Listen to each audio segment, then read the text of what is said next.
A good servant and a great supper. Okay. Ano po ba ito? Sino po ba dito yung mga good servant? Meron po ba? Sa oras na ito?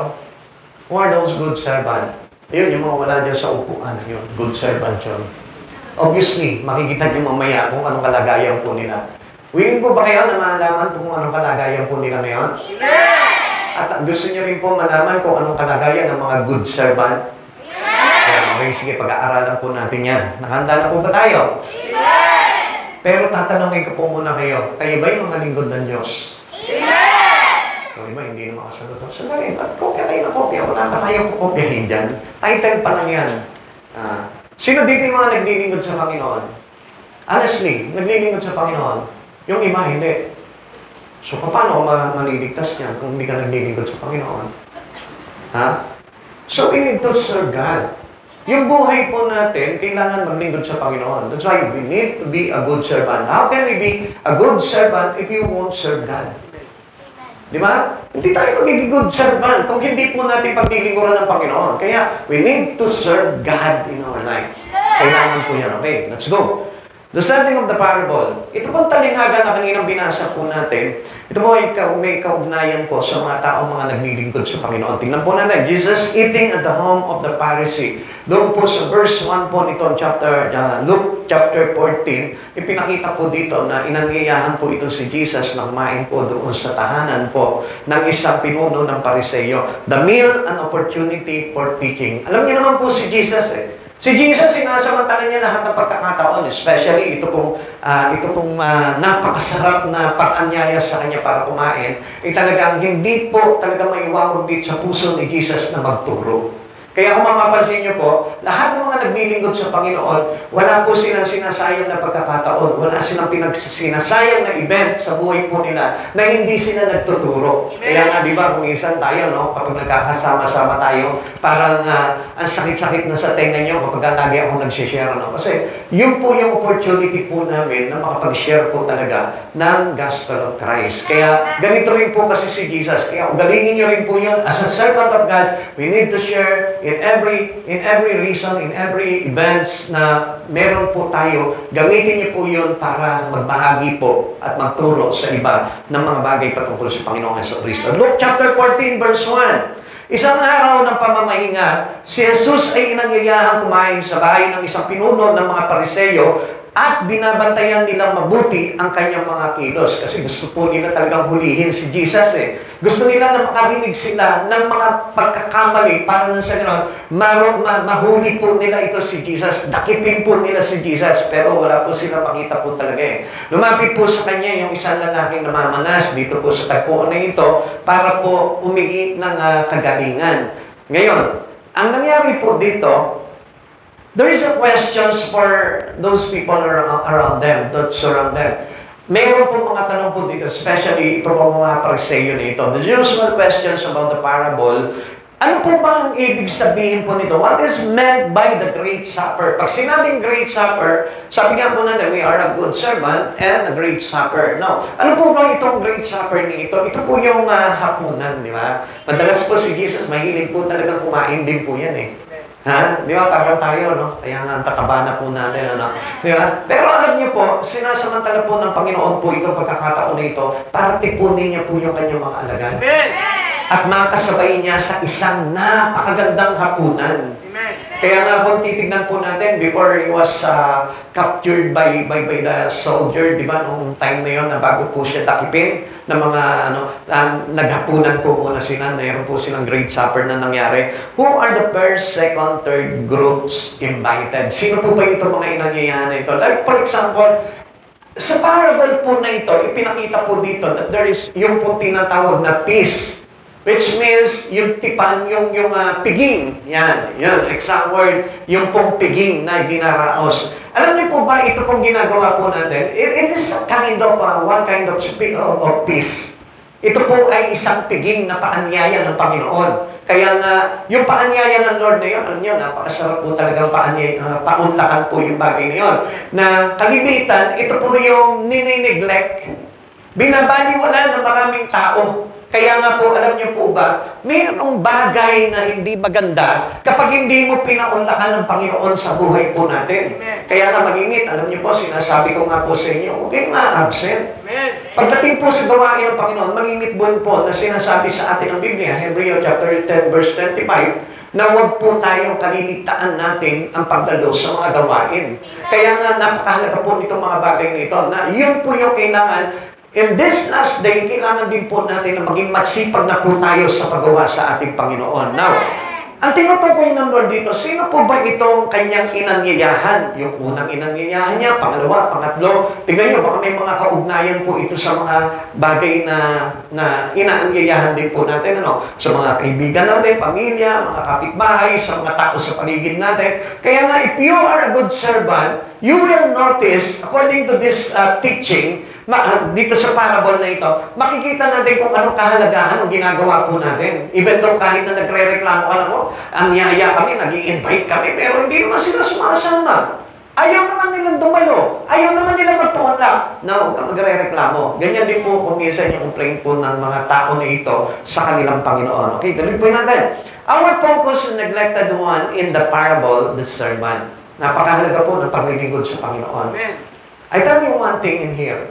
Paglingkod ka ng Panginoon, it will guarantee you a reward soon in His kingdom.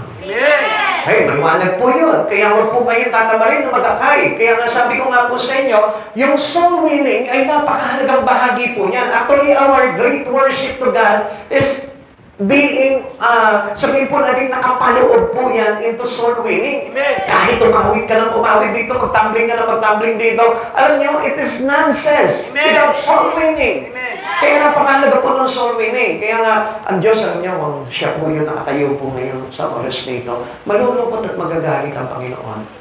Pag nakakakita siya ng mga empty chairs na ganyan, empty pews na ganyan, I tell you, magagalit talaga ang Panginoon. Okay, listen to this teaching para makita niyo po. Kaya nga po, kahit kami mga pastor, kami po talaga yung naaalarma kapag nakakakita po kami ng ganyang bakanting upuan. Pero, alam po natin na magaganap po yan because we are on the last days already.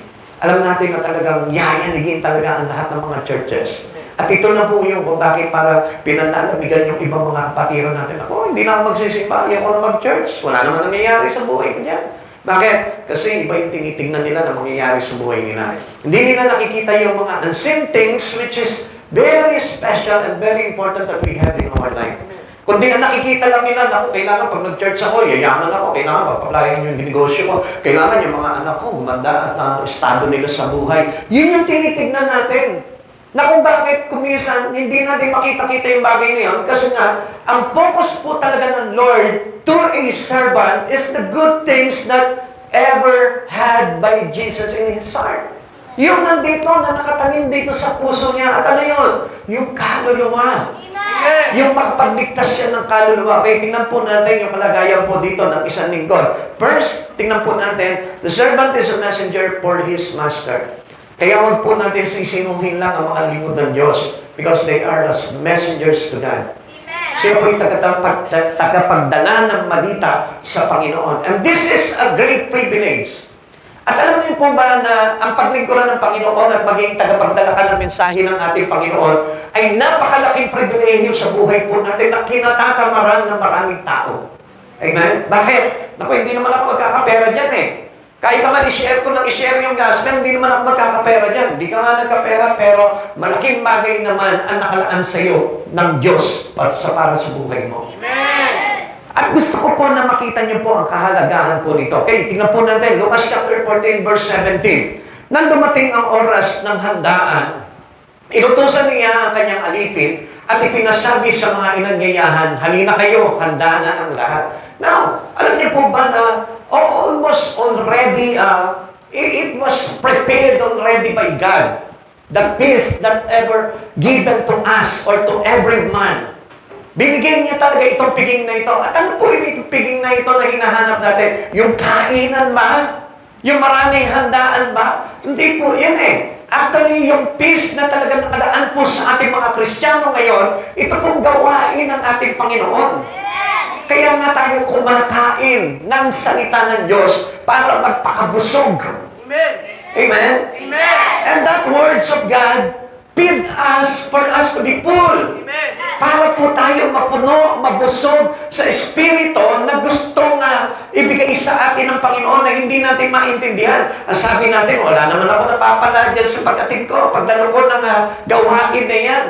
It is the peace for God. So meaning, isang piging ng ating Panginoon kung bakit inaayanyahan niya marami. Katulad po ng mga ginagawa po natin dyan. Lumalabas kayo sa panunumandaan, nag-aanyaya po ng mga tao, tinatanggihan kayo, inaayawan kayo, marami silang mga dahilan. But I tell you, mayroon pa rin magandang bagay na nakalaan sa inyo ang Panginoon.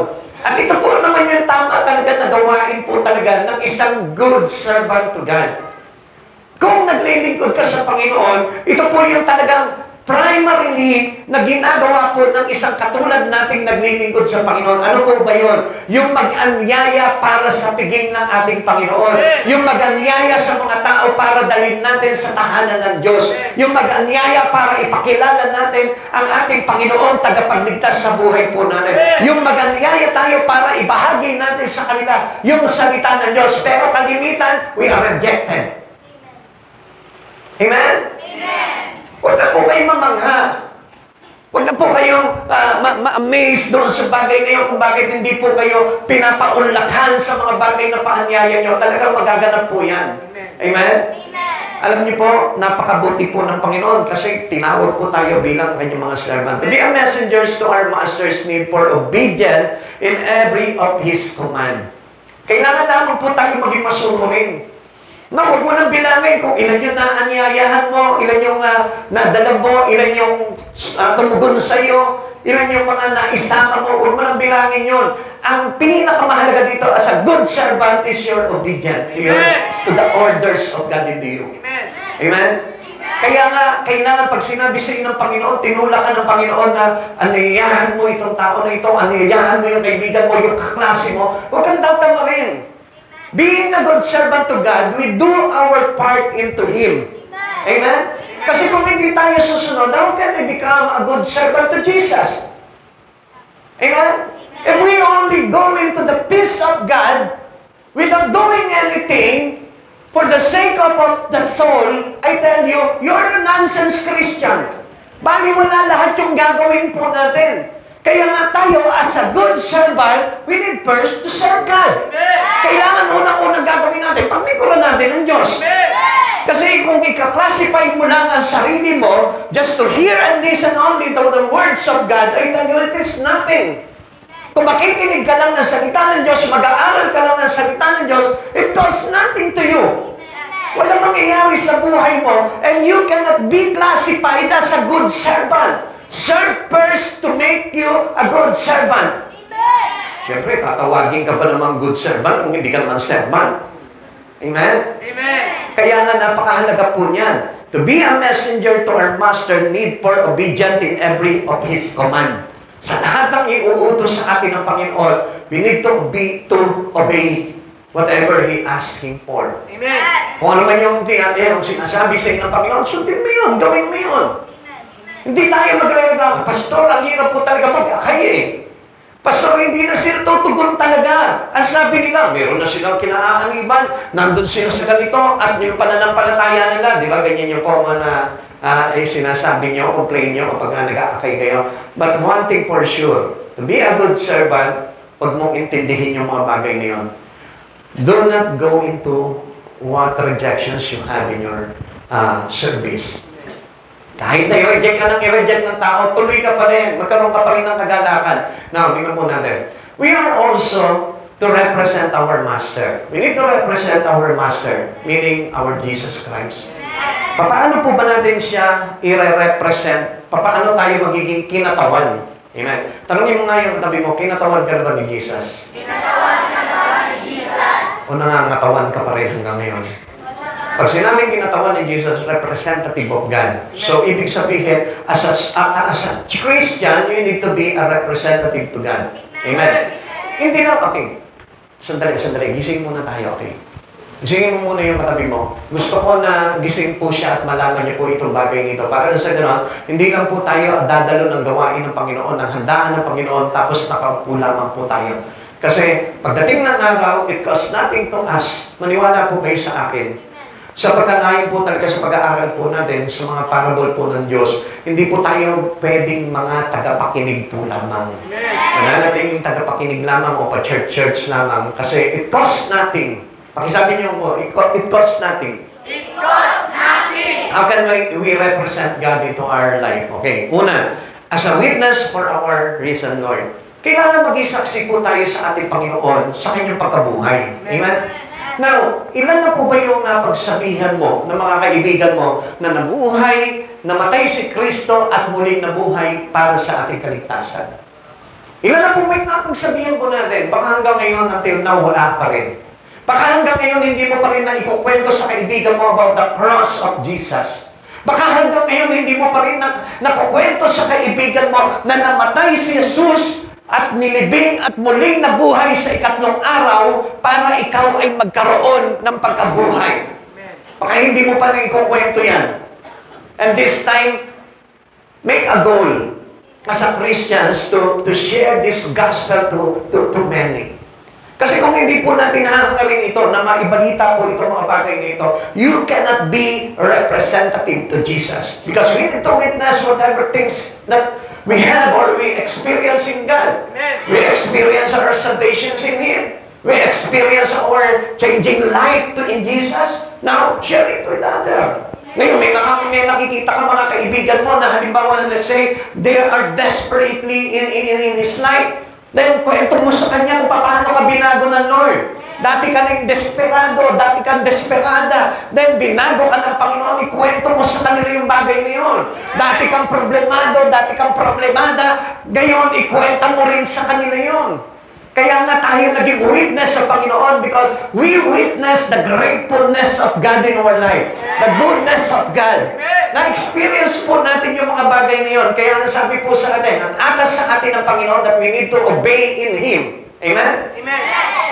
As a good servant, we need to be a good, obedient servant to Him. Okay. Sabi po ng mga Gawa, chapter 1, verse 8, subalit tatanggap kayo ng kapangyarihan pagbaba sa inyo ng Espiritu Santo at kayo'y magiging mga saksi ko sa Jerusalem, buong Judea at sa Samaria at hanggang sa dulo ng daigdig. Ano po sinasabi ng Lord na ito? These things that we need to be obedient to Him. Ano po ba itong bagay na ito?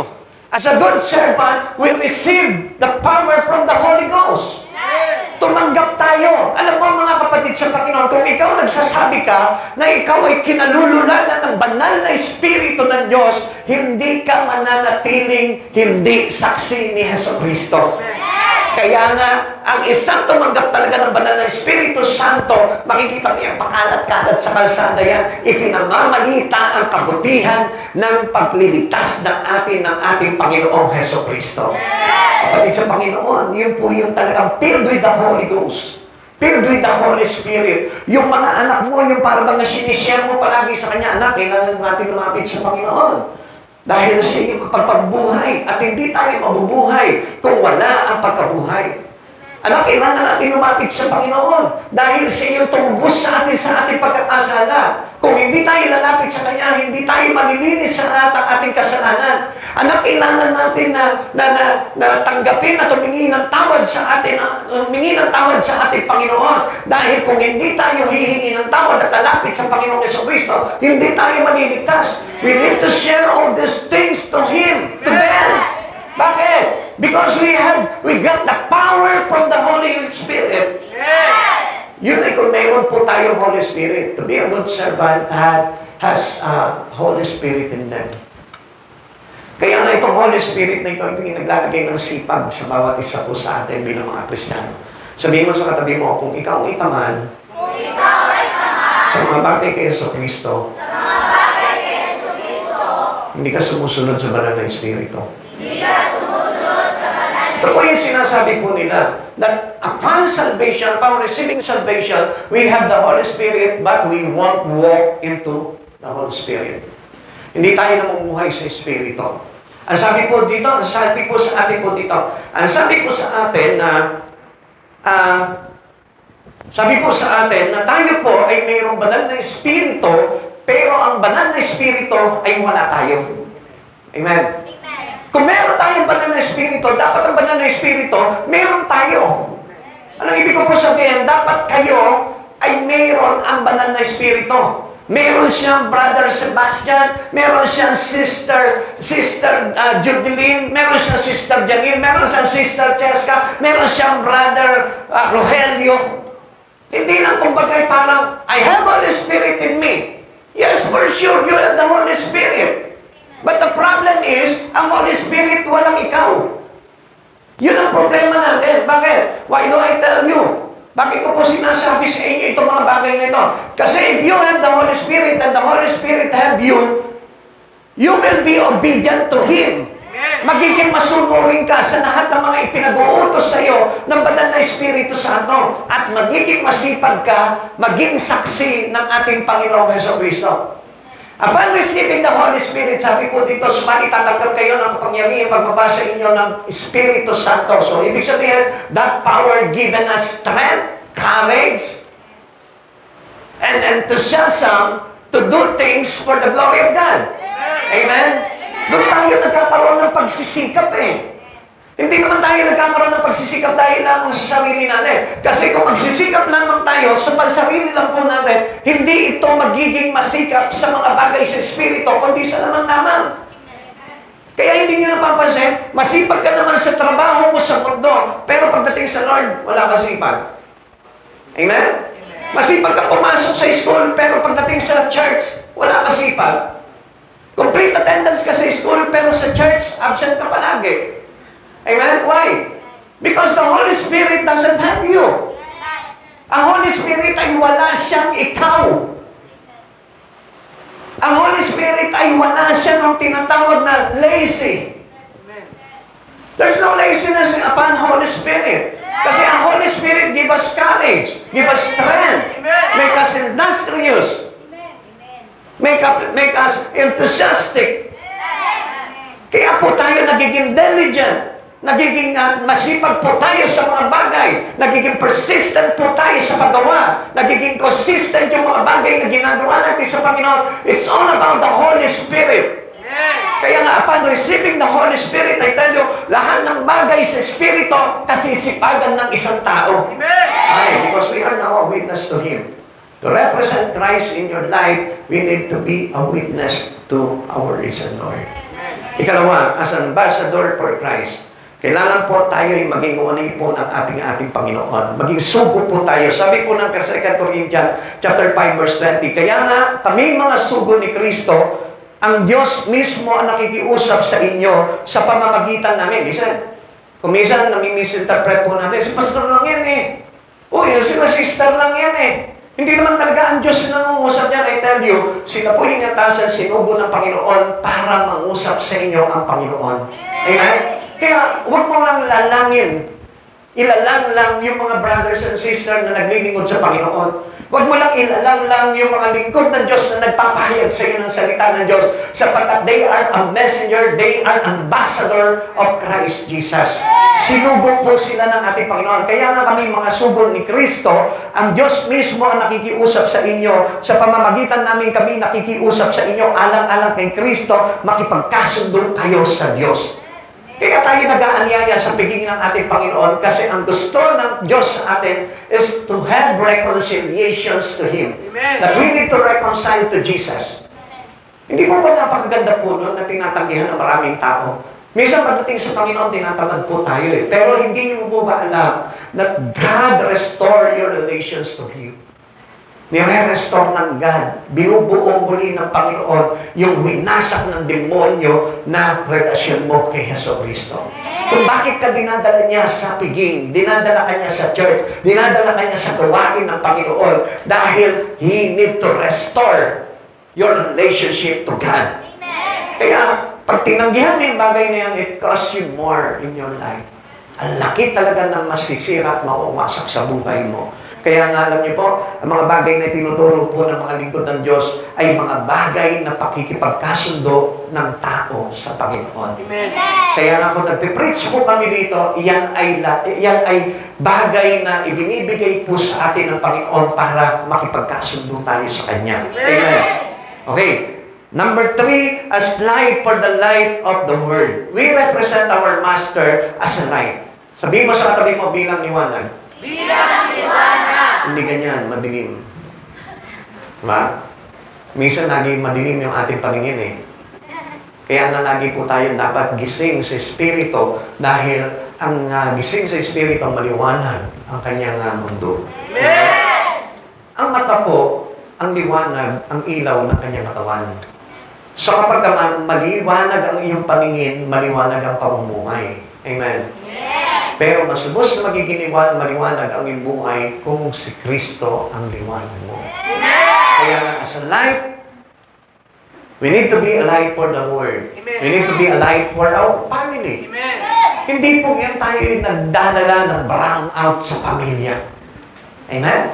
Usually ganyan po eh. Maraming mga magulang, maraming mga anak, maraming mga kung sino man, miyembro ng pamilya, nagiging brown out sa pamilya nila. Pag doon sa pamilya nila, anong nangyayari? Gulo. Problema. Amen? Yan po yun. Usually nangyayari po sa atin. Hindi magkasundo-sundo sa pamilya. Why? There is no light. Always brown out. Laging black out. Laging mahina ang supply ng semperko. Mataas ang singil, mahina ang supply. Amen. Kaya nga, if we receive the Holy Spirit, as we represent Jesus, our Master in our life, you need to be a light in everywhere you go. In your classroom, in your working place, in your home, outside this church, kailangan maging ilaw ka. Amen! Amen. Sino po dito yung ilaw? Ilaw na po dito. Ha? Kailangan magliwanag yung ilaw mo. At bilang liwanag ng ilaw, na may liwanag ang ilaw po natin, kailangan tayo nag-aakay sa ating Panginoon. Amen? Amen! Hindi yung kung saan natin inaakay yung mga kaibigan natin, yung mga klase natin, pero sa church hindi mo maakay. Hindi ka liwanag. Amen! Amen? Kung saan natin, yung mga katrabaho natin, kung saan natin inaakay, pero sa church hindi natin maakay. Yung mga anak natin, yung pamilya natin, kung saan natin inaakay. Di ba? We can be a light to this world. Pakisabi mo nga sa katabi mo, kailangan maging ilaw ka sa mundo nito. Kailangan maging ilaw ka sa mundo ito. Hindi ikaw yung cause ng blackout. Hindi ikaw yung cause ng blackout. Listen mga kapatid, tingnan niyo po. Pag may ilaw, di ba, masaya? Amen! Pero pag blackout, masaya pa rin ba? Hindi, no? Mainit. Lalo na pag mainit na ganyan, di ba? Affected yung katawan mo eh. Yung condition mo affected. Ano ba naman yan? Bakit wala na namang kuryente? Hindi tuloy ako makapagtrabaho. Hindi ako makagawa ng lesson plan ko. Hindi ako makagawa ng kung ano. Di ba? Hindi ako makapag-chat. Kasi walang wifi. Nandun pa naman kami sa kasarapan ng chat ng aking boyfriend. Di ba? Bigla na lang makakat. Naku naman, ano ba naman itong ilaw na ito? Nawala pa. Amen? Oh, hindi kayo makasagot, ano? Malapit na po dumating ang Panginoon, hindi niyo pa tanggapin ang katotohanan. Hello? Ayon hindi. Hindi maayon. Okay. Hindi aayon? Ha? Ayon yun! Hindi ba kayo satisfied na maging ilaw ng sanlibutan? Satisfied! No, mga tinatamad kasi maglingkod sa Panginoon. Kaya wala satisfaction pagdating po sa ilaw. No? Parang ayaw maging liwanag ng sanlibutan. Alam niyo mga kapatid sa Panginoon, you need to represent God in our life. If you are a Christian, you need to represent Jesus, our Master. Or else, hindi po siya yung ipapakita po natin sa tao. Hindi po tayo yung magiging kinatawan ng ating Panginoon sa ibang tao.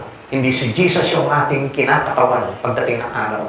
Kaya nga mga kapatid sa Panginoon, makinig po tayo. Philippians chapter 2 verse 15, upang kayo maging ulirang anak ng Diyos, matuwid at walang kapintasan sa gitna ng sanlibutan baluktot at masasama. Sa gayon, magsisilbi kayong ilaw sa kanila tulad ng mga bituing nagniningning sa kalangitan. Mga kapatid sa Panginoon, ano sabi po dito? Dapat tayo maging liwanag nitong sandaigdigan na ito. Sa gayon, magsisilbi kayong ilaw sa kanila. Sabi ko gano'n sa atin. Kailangan wala po tayong kapintasan. Wala po tayong, kumbaga parang sa gitna ng sanlibutan na ito, hindi tayo maging balutot at masama. para maging ilaw po tayo at liwanag ng sanlibutan. Bakit? Kasi po, ano po ba yung sanlibutan po natin? Ang ating sanlibutan po ngayon ay baluktot at masama. Sabi po nito, it is evil already. Masama na. Kaya nga, kung naayon po tayo sa mundong ito, we cannot represent as light to this world. Halimbawa, meron kang kaibigan, gumagawa ng masama, nakikisama ka sa kanya, you cannot be a light to this world. Amen? Blackout ka. Bakit? Kasi hindi mo nakikita yung tama eh. That's why, kaya pa po sinasabing blackout, pag blackout, madilim. So meaning, hindi mo nakikita yung liwanag, yung katotohanan kay Kristo, yung mabuti, yung banal, hindi nakikita ng tao, kaya madilim. Kaya nga pagdating ng araw, yung mga makasalanan na hindi nagsisi sa kanilang kasalanan, itatapon sa kadiliman. Amen po ba doon? Kaya nakikita niyo po yung pagkakaiba, difference of hell at heaven. Sa langit, wala nang karimlan. Wala nang gabi. Dahil yung kaninningan ni Yahweh ang magsisilbing liwanag natin sa umaga, sa araw, dahil wala nang gabi. Pero sa impyerno, wala si Jesus, kaya madilim. So it means, kung nandito ka sa mundong ito at hindi mo ginagawa yung pagiging liwanag, madilim ka. So meaning there is no Jesus in you. We cannot represent Jesus kung madilim ang buhay mo. Kung mali yung mga bagay na pinakikita mo, kung mali yung mga bagay na ginagawa mo, kung hindi matuwid yung mga pamumuhay mo, ibig sabihin wala si Jesus. Amen. Kaya nga kailangan po na magsilbi tayo liwanag. An urgent message, come for all things are now ready. Sabi niya po gano'n sa atin. For all things are now ready. Kaya nga anong ginagawa po ng mga Kristiyano ngayon sa huling araw? Simba na po sila ng simba. Dalo na sila ng dalo ng piging ng ating Panginoon. They got celebrate the peace of God in them. Lagi po nila sinaselebrate yun, not only on Sunday, but in a whole day. And for the rest of the day, ginagawa po natin the peace to the Lord. Mga kapatid sa Panginoon, this is how we represent God in our life. Amen. Hindi na po dapat natin winawaglit sa isipan natin yung pagpipista natin sa ating Panginoong Jesucristo. Kaya nga hindi nyo napapansin, inaagaw po palagi tayo ng mundo. Kaya hindi tayo makadalo sa tiging ng ating Panginoon, which is very important to us. Napakahalaga po nitong bagay nito. At huwag niyo po papahindihan itong mga bagay nito. As messengers, we bring message. Amen. Amen. How can we got message into us kung hindi nga po tayo dumadalo ng piging ng ating Panginoon? We cannot have the message from the Lord. Kaya nga po tayo dumadalo ng piging, di ba? Pinakakain tayo ng ano? Na? Salita ng Diyos. And we become a message to the world. Amen. Hindi tayo magiging mensahe sa mundo bilang mensahe kay Kristo, bilang mensahe ni Kristo sa mundo. Alam niyo po ba kung hindi tayo tumatanggap at kumakain ng salita ng Diyos? Kaya napakahalaga ng paanyaya po palagi sa atin ng Lord. At tayo po'y lagi nagpapaunlak po. Ano po? Amen. Kaya bilang liwanag ni Kristo, tayo po lahat ay kailangan po talaga kumain ng salita ng ating Panginoon. It has to be a message to others. Amen. The servant are sent to individuals. Kaya kung papansinin po natin, kung ikaw ay talaga naglilingkod sa Panginoon, not only an attender, sabi ko nga po sa inyo, walang attender, walang member, lahat tayo servant. Amen. As a disciple, we are a servant of God. Hindi ako, hindi ako, hindi po ako servant, hindi po ako naglilingkod sa Panginoon, nagsisimba lamang po ako. Pero sa isay po nun, if you can be a messenger, a message to other, you can be a message. Sabihin mo sa katabi mo, kailangan maging mensahe ka. Kailangan maging mensahe ka. Amen? Amen. Lagi kang gumagamit ng messenger mo eh. Pero to become a messenger to God, ayaw na ayaw mo. Amen? Ang alam mo lamang na logo ng messenger, yung may ganun. Amen? Pero yung may ganitong logo, ayaw mo. You need to be a messenger to this cross. Hello? Amen na kayo ng amen eh. Pero yun po yung katotohanan po talaga. Dapat nagsipag po tayo na maging mensahe sa ibang tao. The servant are sent to individuals. Lahat tayo, pinapadala tayo para maging mensahero tayo sa ating Panginoon. People are not born collectively. Expect that. Hindi po agad sasama sa iyo yan. Kahit na anong encourage mo niyan. Kahit sa operan mo ng Jollibee yan, operan mo ng kung ano-ano yan, hindi agad sasama yan. Sasama sa iyo, kukunin lang yung offer mo at pagkatapos nun, wala, iiwan ka na yan. Amen po ba doon? Amen. Ulitin mo mo. People are not born again collectively.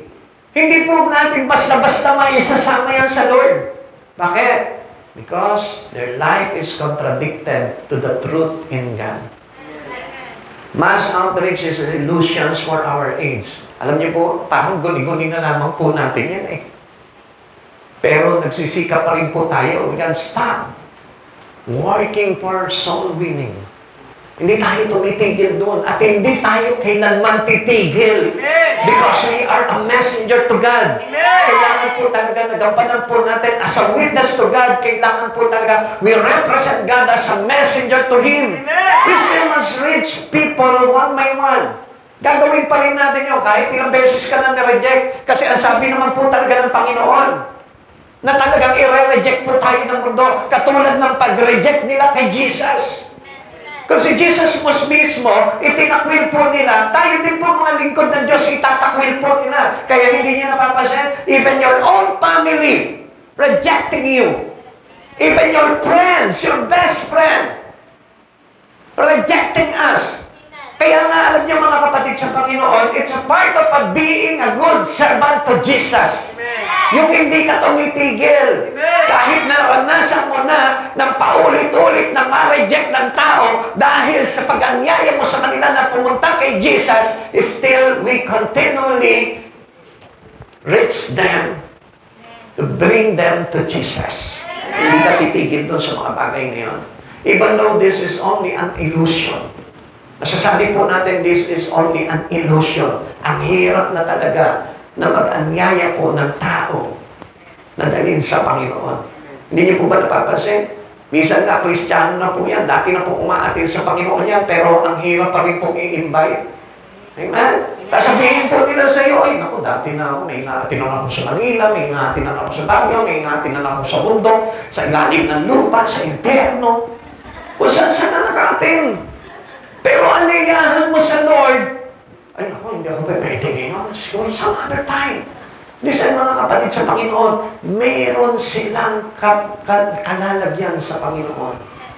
If they reject the invitations of God, makikita po nila talaga. Okay, according po dito sa ating pag-aaral, makikita po natin yan. Okay, the servant first sent to those who knew about the beast. Sino ba ito nakakaalam nitong piging na ito na inihanda po nitong lalaki na ito? Yung pong tinutukoy po dito is no other than but once already served God. Yung nakapaglingkod na sa Panginoon, yung Kristiyano na, yung born again na, yung mayroon ng ugnayan sa Panginoon, subalit tumalikod pa at umayaw pa sa paanyaya ng ating Panginoon. Probably represent religious people. Parang ganun po yan. They believe that they are religiously. They believe that they are godly. Pero anyayahan mo sa church, ayaw. See? Nakita niyo naman kung paano kabulag yun? They are for Christ Jesus. They are for God. Pero anyayahin mo sa gawain ng Panginoon, makinig ng salita ng Diyos, they don't want it. Ayaw nila. Wala silang interest. Because they are deceived. Nadaya po sila, kaya hindi nila maintindihan na nire-reject na pala nila ang Diyos sa kanilang buhay. Kapag mayroong mga lingkod ng Diyos na pumunta sa tahanan mo at inanyayahan ka, kailangan magpaunlak ka. Okay, kaklaro ko lang po sa inyo. Ha? This is a church for Christ Jesus and not for other church. Ang sabi po kasi ng Biblia, kung mayroong dumadating sa inyo nagtuturo ng ibang aral na hindi patungkol kay Jesucristo, huwag niyang papaunlakan. Amen? Amen? Amen? Most especially kapag po kayo kay Kristo na talaga, kailangan po na maintindihan niyo po yun. Minsan tayo po, alam niyo, tingnan niyo, Marami pong tao nagsasabi po sa kanila, lahat na po ng ganito, pinuntahan ko na po yan. Umatid na ako ng ganito, inanyayahan ako sa ganito, inanyayahan. Hindi na po ako magiging specific po doon sa mga sekta na naganyaya po sa inyo. Pero one thing for sure, na kailangan i-reject mo pag hindi si Yesu Cristo ang itinataas at ipinapakilala sa iyo. Because we are a witness for Christ Jesus and not for the other. Amen? Iisa naman po yung pagiging saksi po natin kay Jesus po lang yan. It is our only one Master, Jesus. Siya po lamang po yun. Ulitin ko po sa inyo, if not Jesus, kapag hindi si Yesu Cristo, ang pinapakilala po sa inyo, dumating, kumatok sa inyong tahanan, hindi si Yesu Cristo, huwag niyong papasukin. Reject it. Amen? Because that is not for God. Hindi po kay Christ yun. The one that we need to pagbigyan po natin, na paunlakan po natin sa buhay po natin, is the one who invite us to come. Only Jesus. Jesus na po yun. His gracious invitation, sabi niya, come. Sabi niya, nakahanda na ang lahat. Inaanyayahan kayo ng Panginoon. We are invited people to come. Tayo rin po mismo, tayo po lahat na nandito. Kailangan po na tayo magpaunlak. Mga kapatid sa Panginoon, saan tayo sigat upset? Kapag hindi po tayo ng mga naanyayahan po natin, upset po tayo, nadi-discourage po tayo, nawawalan po tayo ng pag-asa sa buhay po natin. But huwag po kayong mawalan ng pag-asa. Sapagkat ang Diyos din po mismo, nireject na rin po nila. Pero still, God always invite us. Continually, lagi tayong inaanyayahan. Minsan nga nandito ka na pero parang hindi ka pa rin inanyayahan ng Panginoon. Parang hindi ka pa rin nagpaunlak. Bakit? Kasi ayaw mong papasukin sa puso mo si Jesus. Once you are here already, papasukin mo na si Jesus sa buhay mo. Nandito ka na Nagpaunlak ka na physically, paunlakan mo din siya spiritually. Kasi kung minsan ganito po yung mangyayari po sa atin Minsan nagpapaunlak tayo sa Panginoon physically. Matin tayo, dumadalo tayo ng church. Pero nasa church na tayo, ayaw pa natin magpaunlak spiritually. Bakit? Kasi ayaw natin papasukin si Jesus sa puso natin. Kasi pag pinaunlakan mo na siya physically, isabay mo na yung espiritu mo na paunlakan si Jesus sa buhay mo. Papasukin mo siya. Alam niyo, ang Panginoon, ang sarap po magandang bakit? Alam niyo po ba kung bakit? Kasi kahit na sino ka man, aanyayahan ka ng Panginoon. Minsan sinasabi po natin sa Panginoon, ako, napakasama akong tao, hindi na ako kailangan dyan sa church na yan. Naku, marami akong vision, hindi ako kailangan dyan. But one thing I tell you, Isaiah chapter 1 verse 18, nabi kayo at matayo magpaliwanagan, sabi ni Yahweh, gaano man karumi ang iyong mga kasalanan, kayong aking papuputiin tulad ng yelo o bulak. Gagawin niya tayong busilak sa kaputian. Ano ba yung karumihan natin? Ayaw po ba natin yun? Sabi mo nga kung makasalanan ka, hello, kapatid sa Panginoon, sino po dito yung walang kasalanan? Kung wala kang kasalanan, huwag ka nang dumalo sa paanyaya ng Panginoon. Huwag ka nang magpaunlak. Pero kung alam mo na may kasalanan ka, go! Paunlakan mo ang Lord. Take the invitations of God in your life sapagkat siya yung maglalagay ng kalinisan sa buhay mo. And no one's here doesn't commit sin. Lahat tayo nagkasala sa Panginoon. Lahat tayo ay nagkaroon ng kasalanan. Lahat tayo ay marumi sa harapan ng Panginoon. That's why we need to take that invitation from the Lord for us to be sanctified by Him. Hindi ka magiging malinis kung hindi ka magpapaunlak. Hindi ka magiging malinis kung hindi ka makikinig ng salita ng Diyos. Hindi ka magiging malinis sa kaputian kung hindi po tayo dadalo sa Kanyang paglilinis. Kaya nga kapatid sa Panginoon, this invitation ay may kinalaman sa paglilinis sa iyo, mga kasalanan. How can we be saved? Paano magiging ligtas ang isang katulad natin kung hindi ka magpapalinis sa Panginoon? His peace is a peace of sanctification. Yung kanyang piging, kaya niya tayo pinapakain ng salita ng Diyos sapagkat ang salita ng Diyos ay naglilinis. Amen? The Word sanctify every believers.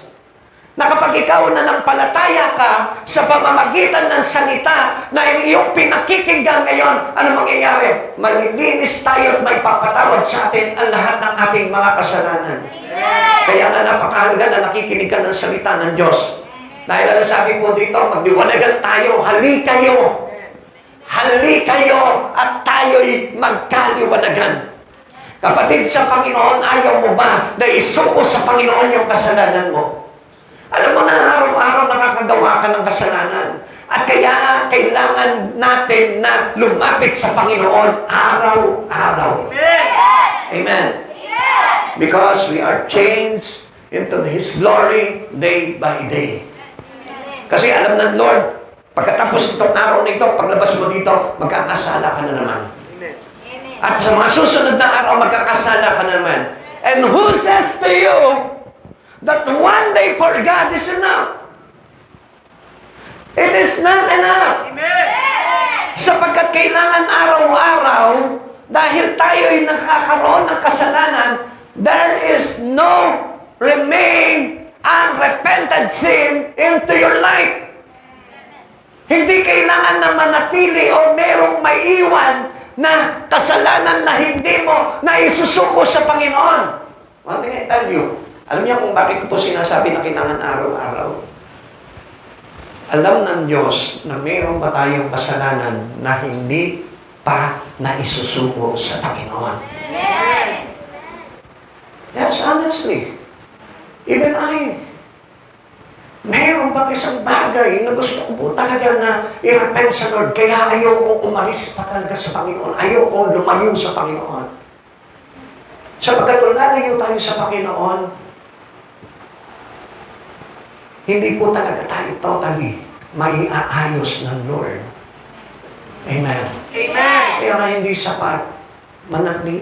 Kailangan po talaga tayo manatili sa Panginoon. Isaiah chapter 55 verse 1. Sinabi ni Yahweh, narito ang tubig, kayong mga nauuhaw, ang mga walang salapi ay lumapit din dito, bumili kayo ng pagkain at ito'y kainin ninyo, bumili kayo ng alak at gatas kahit walang salaping pambayan, libre. Amen. This invitation is for free.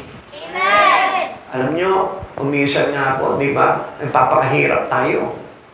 Sa mga mabagay na makakasira ng ating katawan, binabayaran pa natin. Pero sa mga bagay na makapagliligtas sa iyo na inaalok sa atin ng Panginoong Jesucristo na walang bayad, tinatanggihan natin. Kapatid sa Panginoon, dito po dapat tayo maging kuripot. Amen? Sabihin mo sa katabi mo, dito ka dapat maging kuripot. Dito ka dapat maging kuripot. Saan ba? Saan ba tayo dapat maging kuripot? Yung maglalagay sa iyo ng karamdaman. Amen? Minsan binibili natin makakasira ng katawan mo. Minsan binibili natin, alam mo, magdurusa yung katawan mo.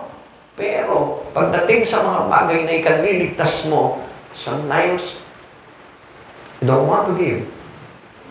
Pakisabi mo sa katabi mo. Minsan, pagdating sa mga bagay na maglalagay sa'yo sa kaligtasan,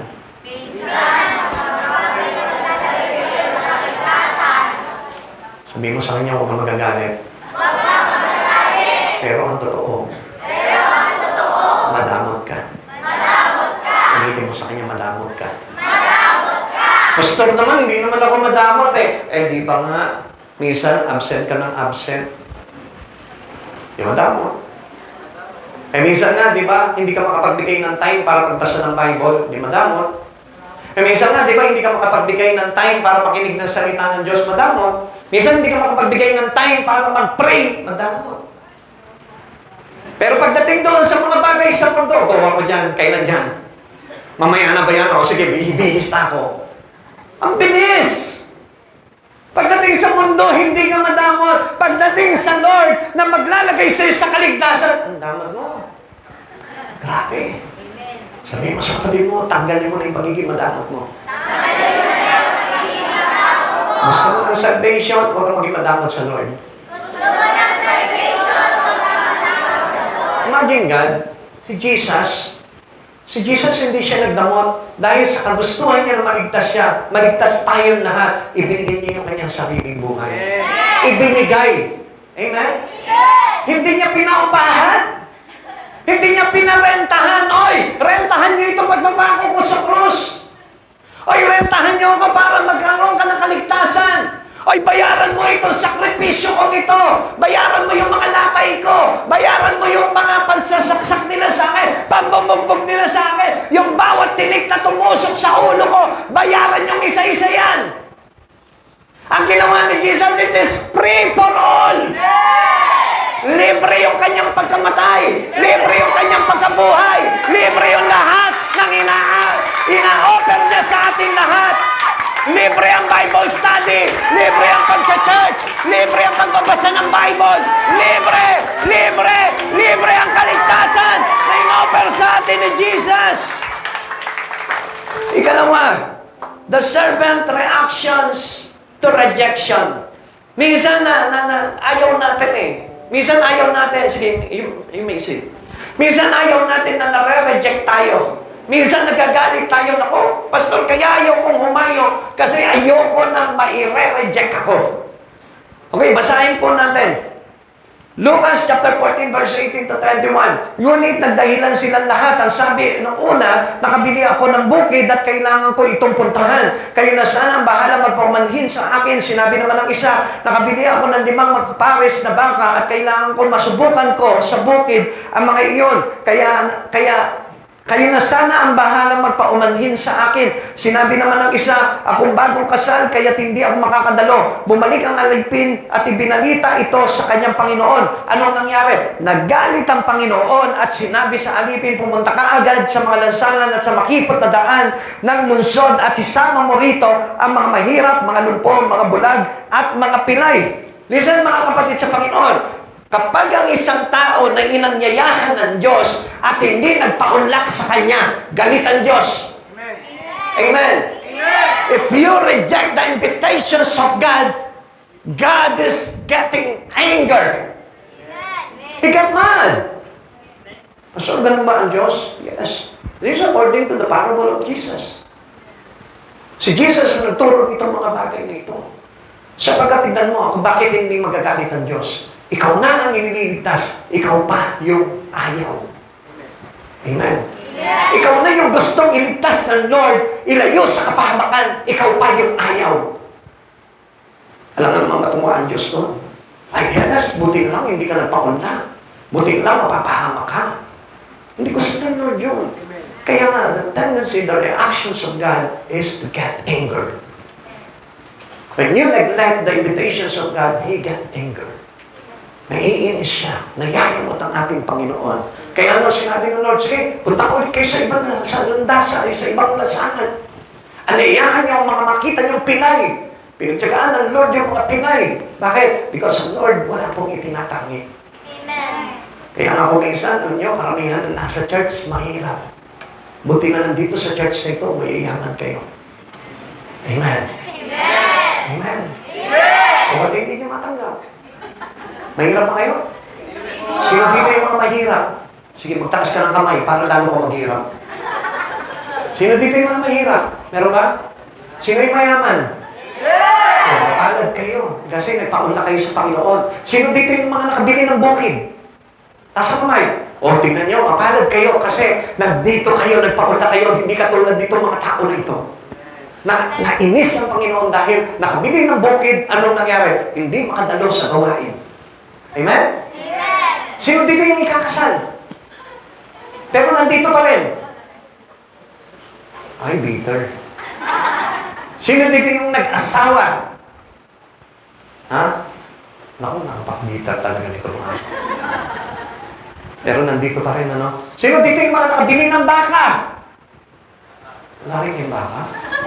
Baka lang? Baka lang? Maybe? Ha? Eh kaya pala nandito kayo lahat, wala kayong mabili. Eh mahihirapan talaga mag-bless ang Panginoon sa buhay po natin. Baka mamaya sabihin, mamaya bigyan ko ng baka to, hindi na umati ng Sunday ito. Makabili ng bukid ito, baka hindi na sa next Sunday nito, wala na. Baka mamaya bigyan ko ng jowa ito, makapagpakasal ito, hindi na magsimba ito. Hello? Kaya pala hindi kayo binibigyan ng boyfriend. Baka mamaya hindi na kayo makapag-church. Baka mamaya, bigyan ka ng asawa, pigilan ka, hindi ka na paatinin. Ano mangyayari? Wala ka na sa Lord. Ayaw ng Lord na hindi ka maligtas. Amen? Kaya pinawain niyo ang Panginoon kung bakit hindi kayo pinadadala ng mamapapangasawa ninyo. Amen? At magpasalamat ka kapag may asawa ka na payag na magpaunlak ka kay Yeso Kristo. O, pasalamatan mo yung asawa mo ngayon, hindi ka hinadlangan. Kung bakit, asawa mo yung katabi mo? Sa mga may asawa dito. Yan. O, pasalamatan niyo yung mga asawa ninyo. Kasi hindi sila naging hadlang sa inyong pagpapaunlak sa ating Panginoon. Pagpalain kayo ng Panginoon. Amen? Pagpapala kayo sa buhay ng pamilya ninyo. Kasi hindi nyo tinanggihan ang paunlak, ang paanyaya ng Panginoon sa buhay niyo. The excuses given, ang sabi po nila dito, I have bought a piece of ground, I have bought 5 yokes of oxen, I have married a wife. Alam niyo, ilan lamang po ito. Pero marami pa pong dahilan ng tao kung bakit hindi nagpapaunlak sa Panginoon. Ano yun? May trabaho ako, may pasok ako, may exam ako, may seminar kami, meron kami pupuntahan, may events kami, meron kami mga ganito, may mga ganyan kami, may lagnat ako, may sakit ang anak ko, meron kami ubo, meron kami lagnat, tumaas ang buhok ko, naubos ang buhok ko. Lahat ng dahilan ginawa. But one thing for sure, you neglect the invitations of God. Amen. And you might be angered to you by Jesus. Maaaring magalit din sa iyo ang Panginoon. Alam niyo mga kapatid sa Panginoon, whatever you have in your possession, don't make these things to be a reason for you to neglect the invitations of God. Huwag mong gagamitin yun. Dahil kung hindi, yung bagay na yun na meron ka, hindi mo mapapakinabangan. Amen? Amen. Kung pinagpala ka ng Diyos, pagpasalamat mo sa Panginoon yan, paunlakan mo ang Diyos sa buhay mo. Amen. All rejected the servant invitation. Huwag na huwag yung tatanggihan. Paunlakan nyo yung paanyaya po sa inyo ng mga lingkod ng Diyos. God has not demanded we be successful. Hindi naman kailangan ng servant talaga na marami kang madalas sa church eh. Although, alam natin, mahirap po talaga magkaka-involve, lalo na po sa panahon po natin. But, one thing na tinitignan ng Panginoon sa mga good servant, yung pagiging faithful niya. Still, they continually churching. Still, they continually listen to the word. Still, they continually soul winning. Nagpapatuloy pa rin po siya. Na kahit na i-reject siya, hindi siya maging successful sa mga ministry niya, still, nagtutuloy pa rin po siya. He doesn't stop. Hindi siya tumitigil. Kahit nakutsain siya ng pamilya niya, kahit naawayin siya ng maraming tao, still, nagpapatuloy siya. Bakit? Kasi, he need to be faithful in his master. Kasi kailangan natin maging tapat sa ating Panginoon. Dahil pagdating ng araw, ang manatiling tapat hanggang wakas ay maliligtas. Perseverance into our job, into our master, need for us, para kailangan na ang bawat isa sa atin para na sa ganon, tayo po ay makapanatili ng buong katapatan at pagdating ng araw, tayo hihirangin ng Panginoon kasama niya. Amen. Kaya nga yung katapatan mo yung tatanggalin. Kahit na nahihirapan kayo sa mga bagay na ginagawa niyo sa Panginoon, still, be faithful to Him. Be faithful to your master. Huwag niyong isusuko yung inyong mga ginagawa pagdating sa Panginoon. What the servant did about being rejected, he did not despair. Itong mga good servant na ito, hindi po sila na-despair. Amen? Amen. He told his Lord what had happened. We can tell Jesus about our disappointment, meaning your prayer. If you are unsuccessful, pagdating sa ministry mo, the only thing that we need to do is prayer. Ang ibig pong sabihin po nito mga lingkod dito, sinabi nila sa kanilang Panginoon kung ano yung bagay na nangyari. Hindi po sila nagpaunlak, busy po sila sa kanilang bukid, busy po sila sa kanilang mga baka, busy po sila sa kanilang kasal. Sinabi po nila, it is a kind of prayer. Alam niyo po ba, kapag minsan, di ba, nagsasabi kayo sa akin, Pastor, hindi raw sila makaka-attend eh. Alam niyo po kung anong ginagawa ko? I pray to God. Sabi ko, Lord, kayo na po bahala po dito sa mga tao nito. I always keep on praying. Lord, ayaw niya nang dumalo. Lord, ayaw niya nang umatin. Lord, kayo na po ang bahala po dito. But soon, makikita niyo kung ano yung reward ng Lord po sa mga bagay na. Ikatlo, the servant's obedience to orders. Ano po yung dapat na sundin po natin sa mga bagay na tinatagubinin sa ating Panginoon. In the second mission, the key word is go. Amen. Tignan po natin. Ano po sabi po ng 21 to 22? Bumalik ang mga alipin at ibinalita ito sa kanyang Panginoon. Nagalit ang Panginoon at sinabi sa alipin, pumanta ka kaagad sa mga lansangan at makikipot na daan ng lungsod at isama mo rito ang mga mahihirap. Sino yung mga inanyayahan niya? Kaya nga, mapapansin nyo, mahirap na nga ako kaya nag-church ako Alam nyo, hindi po yun. Kundi talagang sinadya ng Lord na anyayahan ka. Dahil sa kabila ng mga kanilang kayamanan, nireject nila ang Lord. Kaya mapalad ang mga mahihirap na nagpapaunlak sa paanyaya ng ating Panginoon. Mapalad ka, huwag kang matakot at huwag kang mainis sa buhay mo kung mahirap ka. Ang importante diyan, nagpaunlak ka sa Panginoon. Amen. Ang sabi pa po dito, mga lumpon, mga bulag at mga pinay, pagkatapos sinabi ng alipin, Panginoon, nagawa ko na po ang iniutos ninyo, ngunit marami pang bakanting upuan. Ayaw ng Lord, our goals and mission is not to let the house of God empty.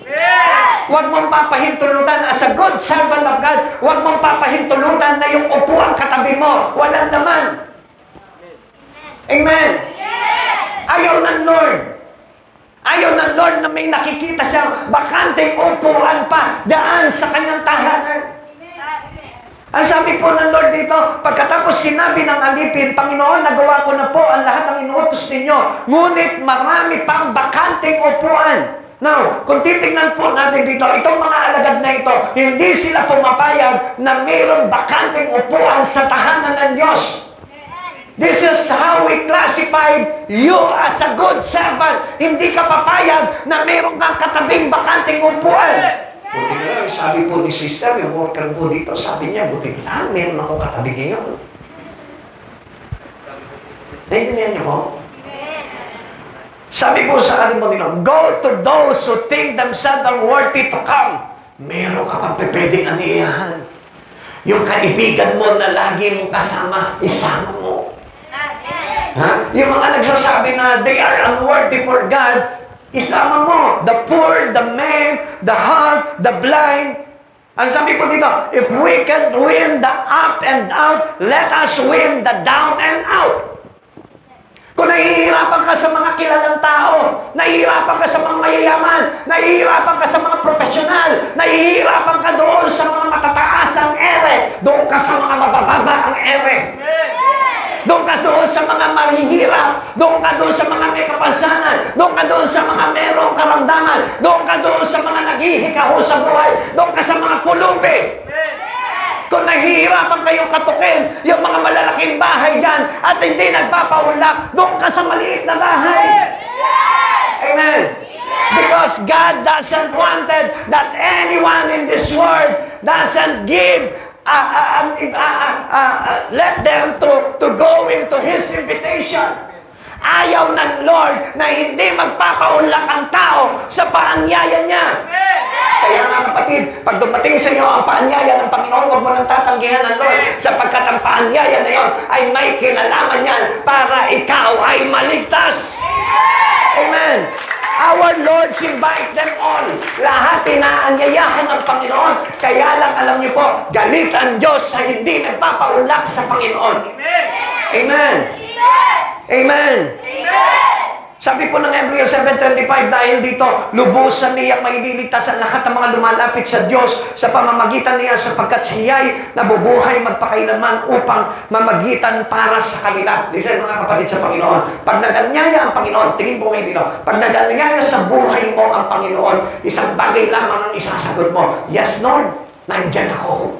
Yes Lord, aatin ako. At huwag mong babaliin yung pangako mo na pagpapaunlak sa ating Panginoon sapagkat may kinalaman yan sa salvation mo. Amen.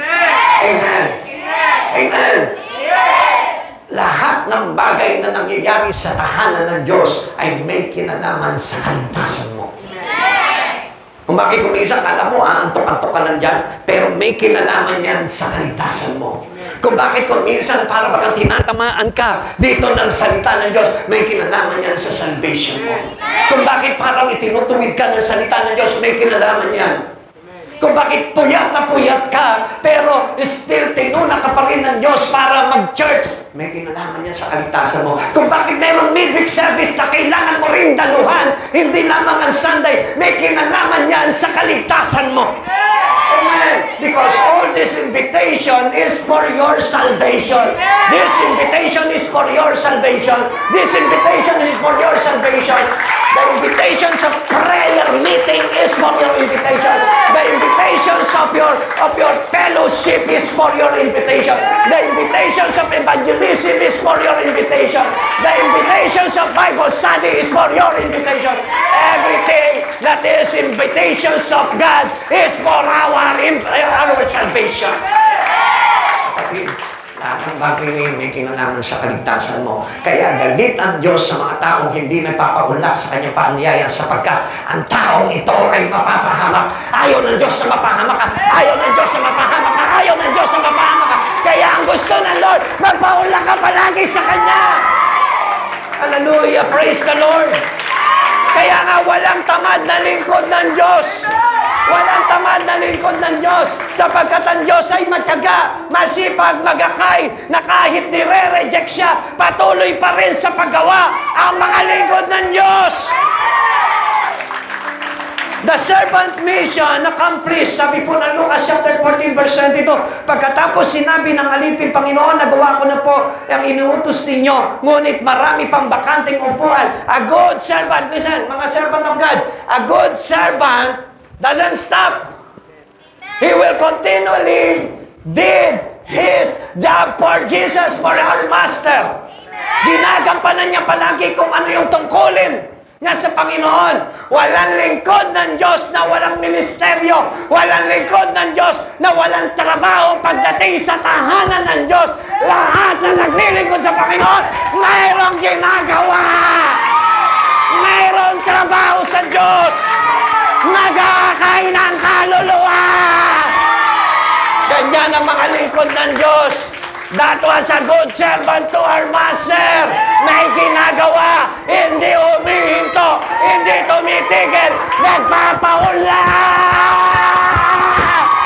Woo! Hallelujah! Praise the Lord! They still wanted to pursue His mission eternally. Hindi tumitigil ang mga good servant. Hanggat hindi niya naaabot yung buhay na walang hanggan. Kapatid, nakakakay ka ng isa, huwag ka niligan, dalawahin mo, tatlohin mo, amatin mo, limahin mo. Nakapag-prayer meeting ka, damihan mo, araw-arawin mo.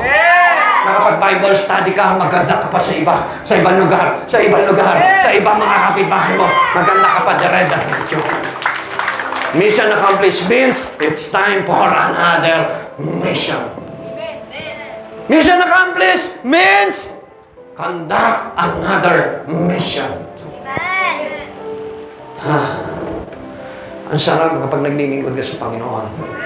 Because the more you exert effort unto God, the more we feel the presence of the Holy God. Habang ikaw ay gumagawa pagdating sa Panginoon, mas lalo mong nararamdaman yung paglapit ni Jesus sa buhay mo. But the time that you get lazy into your ministry, you feel that you are far from Jesus. Do not go far from Him. Sapagkat ang totoong good servant ay nananatili sa Panginoon hanggang maabot niya yung kalawalatian ng Diyos. Hanggat wala ka pa sa buhay na walang hanggan, huwag kang titigil because that was an attitude of a good servant. Kahit na mahirapan ka, kahit i-reject ka, kahit ayawan ka ng maraming tao, kahit hindi ka nila gusto, still you did your job for Jesus. Luke chapter 14 verse 23. Kaya't sinasabi ng Panginoon sa alipin, pumunta ka sa mga lansangan at sa mga daan at pilitin mong pumarito ang sino man makita mo upang mapuno ang aking tahanan. The mission of God. Alam niyo po ba kung ano po talaga ang mission ng Lord? Punuin niya ang kanyang tahanan. Ayaw niya mawawala nang nakaupo ang bawat upuan. Ayaw niya na mayroong nawawala sa kanyang tahanan. Because ang Lord mismo nagpapahalaga sa bawat kaluluwa. Out now, sabi po dito, out now to the highways and hedges. Pumunta ka sa mga daan lansangan at sa mga makikipot na daan. Anyayahan mo sila, pilitin mo na pumarito sa aking tahanan. The people didn't know about the supper. Hindi po nila alam kung ano po yung nangyayari sa piging ng Diyos. Hindi nila alam kung ano po yung invitation ng Panginoon dito sa napakagandang hapunan na ito. Pero isang bagay lamang yun, nakasalo kang kumakain ng Panginoon. Alam nyo, sa oras na ito, bakit nandito ka sa church na ito? Kasalo natin kumakain si Yesu Cristo. Kasalo natin si Yesu Cristo. When 2 or 3 gather together in His name, He is on the middle of us. Jesus is here! Jesus is here! Jesus is with us! Our mission is a lifetime responsibility. Pakisabi mo, lifetime responsibility! Lifetime responsibility! Your ministry in God is a lifetime ministry. Your ministry in God is a lifetime responsibility. Laging tatandaan, yung ipinangako mo, panawagan sa Panginoon, lifetime responsibility yan. Hindi yan nagbibilang lang na araw. Sa year na ganito, hindi na ako mag-church. Okay na yun. I tell you one thing, hanggat hindi umaabot into eternal yung iyong paglilingkod sa Panginoon, huwag kang titigan, never stop. Sapagkat wala na, pag naputol doon, tumigil ka, naputol doon, wala nang tulay na magdudugtong sa iyo sa buhay na walang hanggan. Because your ministry is Jesus. Ulitin ko po sa inyo, your ministry is Jesus. Yung pagka-choir mo, yung pagiging instrumentalist mo, yung pagiging dancing mo, si Jesus yan, mga kapatid sa Panginoon, na nagdudugtong sa tulay, sa buhay na walang hanggan! Hallelujah! Never stop! Kapatid sa Panginoon, kung dinadaya ka ng kaaway, pinuputol ang iyong krus patungo sa buhay na walang hanggan, huwag kang papayag. Never allow Satan to cut the cross of Jesus into your life. Because the cross of Jesus is your bridge toward eternal life. Your ministry is the cross. Your ministry is Jesus. Your ministry is the bridge towards eternal life. Huwag mong isusuko yung iyong trabaho sa Panginoon. Kung meron kang dapat na isuko sa buhay mo, ay yung mga bagay na makasanlibutan. Yung kasalanan, yung pinagkakaabalahan mo na umahad lang sa iyong relasyon patungo sa buhay na walang hanggan kay Hesus Kristo, yun ang i-give up mo. Huwag mong i-give up yung iyong ministry sa Panginoon because that was the bridge toward eternal life. Kaya nga sa oras nito, kapatid, don't reject the Lord's invitation. Sabi po na Luke chapter 14 verse 24, sinasabi ko sa inyo, isa man sa mga unang inanyayahan, yung mga na-reject, ay hindi makakatikim ng aking handa. Wow. This is a great upset. This is a big discouragement. Parang sinabi ng Lord, hindi kayo makakapasok sa aking kaharian at kasalo ko sa aking hapag na kumain. Kapatid, hindi niyo ba alam na itong pag-church na ito na ginagawa may napakahalaga? Nagpapakaita ito sa atin ng ating pagiging kasalo ni Hesus Kristo sa kanyang hapag. Sino ba naman natanggi sa Panginoon kapag inanyayahan ka ng Lord, anak, halika, let's have a supper. Makipaghapunan ka sa akin, kapatid, anak. At alam niyo po ba ang ibig sabihin nun? Practice muna. At pagkatapos itong practice na to, doon na tayo sa real thing. In my kingdom, doon tayo magkasano, kakain tayo. Habang buhay na, wala na patin. Wala na tigil.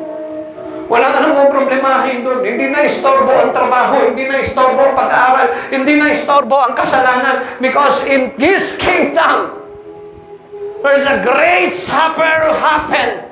There's a great peace happen. There is a great party with God happen to those who are good servant to Jesus.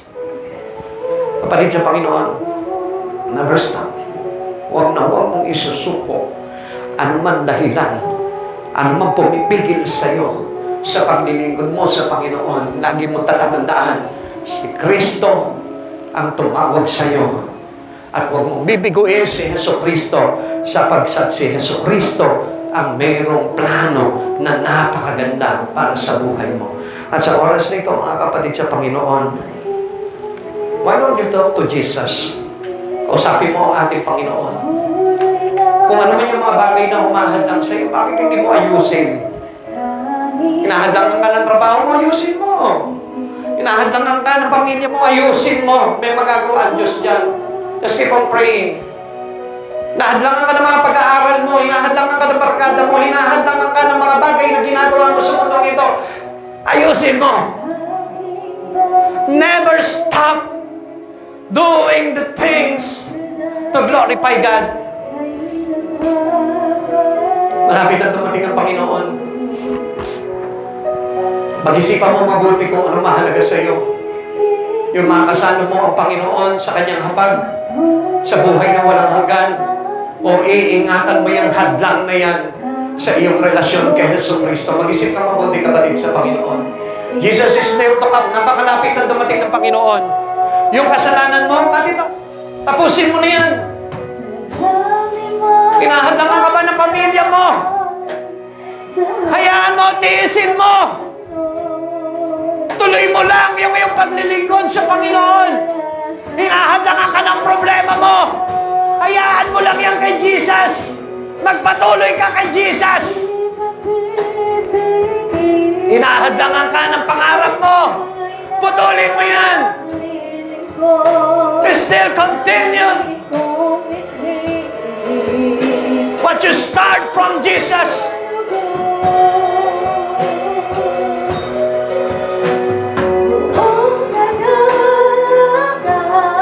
Come on. Come on. Tell Jesus, sabihin mo kay Jesus, Lord, I will continue my ministry in you, Lord. Hanggang sa wakas, Panginoon, mananatili ako sa iyo. And no one can hinder my ministry in you, Lord. Kailangan ka ng Panginoon. You are very important to Christ. You are special to Christ. Maniwala ka sa akin. Hindi ka tatawagin ng Diyos sa gawain ito kung hindi ka mahalaga kay Jesucristo. Mahalaga ka kay Jesus. Inaniyahan ko lang ang worker. And soon to be a worker of this church. Come on. Let's go in front. Naanyayahan ko lahat ng mga worker. And soon, who desire to be a worker of this church. Come on.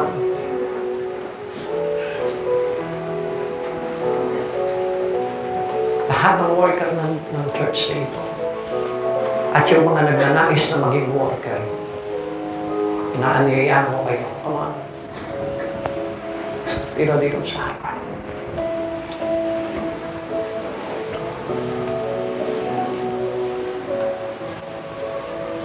Ang gusto ng Lord is a good servant. That whether sometimes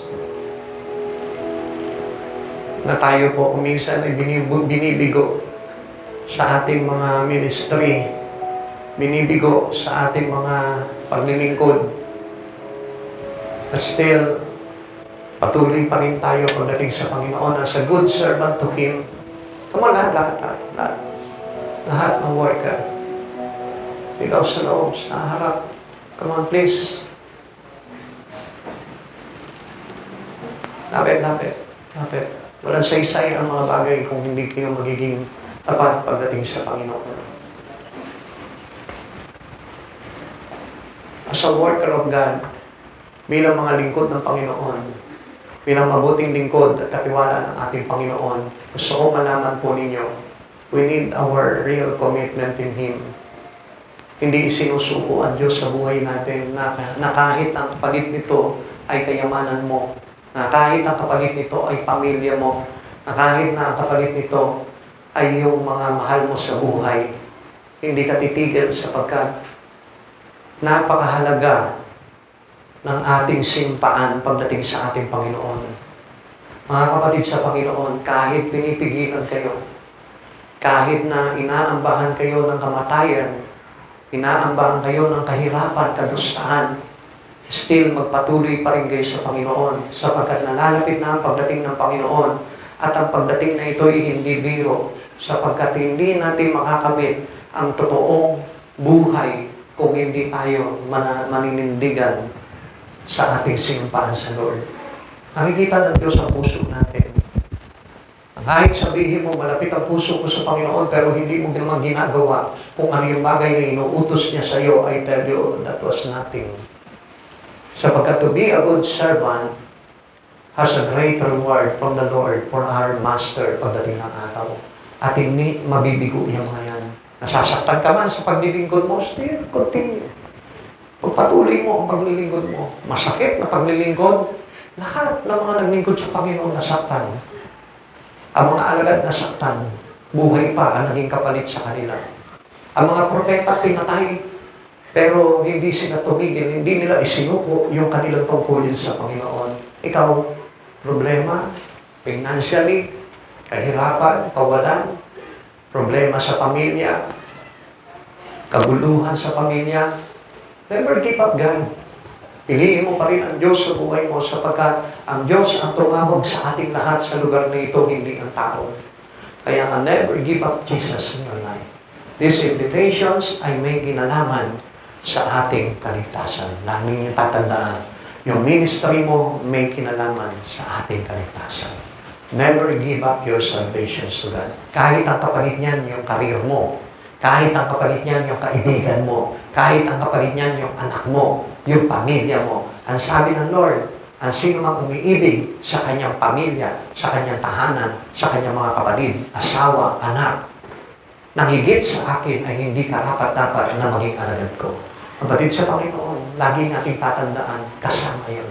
Masakit man, dahil pamilya mo yan, pero kailangan mo tanggapin sapagkat you need to choose Jesus in your life. At kung hindi mo naiintindihan, nauunawaan ang mga bagay na ito, I tell you, walang sa isa yung ginagawa mong paglilingkod sa Panginoon. Walang sa isa yung paparito mo sa church na ito kung hindi mo willing na ibigay at isuko ng buong buo ang buhay mo kay Kristo. This is the definite call of God into our life. At wala po sino man ang makakabali ng mga bagay na ito. Tayo mo, manalangin tayo sa Panginoon. Let us all close our eyes. Sa manaming Diyos, patuloy ka namin inahiyan sa aming kalagitnaan gaya ng pagtawag mo po sa bawat isa sa amin, O Lord. Pinagkalooban mo po kami ng kapangyarihan, Panginoon, to witness you, O Lord, to represent you, to be an ambassador to you and messengers to your words, O God. At hayaan mo na sa oras na ito, Panginoon, hayaan mo, Panginoon, na mas basago po ang mga taong ito, Lord, ng katatagan sa kanilang espiritu, O God, upang piliin kanila, Panginoon, sa kanilang buhay, nang higit pa, Panginoon, sa mga bagay na ino-offer ng sanlibutan ito, Lord. Alam ko kung paano nadaya, Panginoon, ang maraming mga Kristiyano sa pamamagitan ng kasinungalingan ni Satanas, O God. Panginoon, hindi ko pinapahintulutan sa mga taong ito, Lord, anumang pandarayan ni Satanas sa kanilang buhay, O God, upang iwanan ang kanilang ministeryo sa iyo. Sa pangalan ni Jesus, O Lord, and let the power of your anointing, O Lord, ibuhos mo sa lugar na ito, O God, sa pangalan ni Jesus, Lord. Ano mang espiritu ng pandaraya sa kanilang mga katawan, Panginoon, o ng sanlibutan, O God, winawasak namin ito, Lord. We forbid all the words of the devil upon them, O God. Ano mang pananakot sa kanilang kabuhayan, Anumang pananakot at banta sa kanila ni Satanas, Lord, lalagyan mo sila ng tapang, lalagyan mo sila ng lakas, lalagyan mo po sila ng stand, Panginoon, na piliin ka sa kanilang buhay, O God. And in the name of you, Lord Jesus, binabasbasan ko ang bawat isa, Lord, sa pangalan mo, Panginoon, and by the power of the Holy Ghost, and let the Spirit of you, Lord, dwell upon them, O God. Lord, to unite us, O God, in one Spirit, O God, to have our harmony, O God, in the Spirit of you, Lord Jesus, and to have our courage, O God, and not to be coward, O God, and not to be sloth, O God, and not to be lazy, O God, and not to be a hindrance for our brothers and sisters, O God. Hindi kami masasawatan ng kaaway, O God, sapagkat Ikaw ang Diyos, Panginoon, na umirang sa amin lahat, O God. And by the power of the Holy Ghost, O God, we receive the anointing of God. In the last days, O Lord, sabi mo, Panginoon, you will pour out your Spirit to the brothers and sisters in Christ Jesus, O God, to your sons and daughters, O Lord. Use us, O Lord, mightily, O God. And right now, O God, I speak in the name of Jesus, O God. Lord, dawakan mo ang bawat isa sa amin, O God, maging ang aming mga kapatiran na narito ngayon, Lord. Hayaan mong Ikaw ang Diyos, Panginoon, na patuloy na maglagay sa kanila ng desire, Panginoon, na lumapit sa iyo, paunlakan ka, Panginoon, sa iyong mga panawagan, O Lord. Lagyan mo sila ng kasipagan, lagyan mo sila ng pagtsatsaga at katapatan sa iyong mga salita, Panginoon, upang makapanatili sa iyo hanggang wakas, O God. Maraming salamat po sa buhay ng lahat sa amin dito, Lord. Pagpalain mo ang gawain ito, Lord. Pagpalain mo ang mga manggagawang ito, Lord. Pagpalain mo, Panginoon, ang mga nagdi-desire, Panginoon, na maging manggagawa ng church na ito. At isa pang bagay, Panginoon, that we ask into your name, O Lord Jesus. Lord, bigyan mo kami ng puso na may malasakit sa kaluluwa. Bigyan mo kami ng puso, Panginoon, upang kami, Panginoon, ay magkaroon ng courage to solve it, O God. Bigyan mo po kami, Panginoon, ng pagsisikap, Panginoon, na mag-akay ng kaluluwa, God. And give this church the power in you, Lord Jesus. The power that you poured into your disciple, O God, during the Pentecost Day, O Lord. Maraming salamat po, Panginoon, and we will receive it in the name of Jesus. Let us shout, I receive the anointing of God. I will be a good servant to Jesus. Ulitin mo, I will be a good servant to Jesus. Again, Lord Jesus, we will be a good servant to you, O God, in the name of Jesus. Hallelujah, hallelujah. And we thank you, Lord, for this moment, O God. Maraming salamat po, Panginoong Yesus. Hayaan mo, Panginoon, ang patubayan mo po ang lahat. Pagpalain mo po kami, Panginoon, sa lahat ng area ng aming buhay, O God. Financially, materially, especially, Panginoon, in our commitment, relations into you, Lord Jesus. Ikaw ang Diyos na magpapalan, ikaw ang ipapalago sa amin, O God. At ang kagalakan mag-uumapaw sa aming mga puso at pag-ibig sa bawat isa, O God. Lord, maraming salamat po sa iyo. Dakilang kapurihan in Jesus' name. Amen. God bless you all po.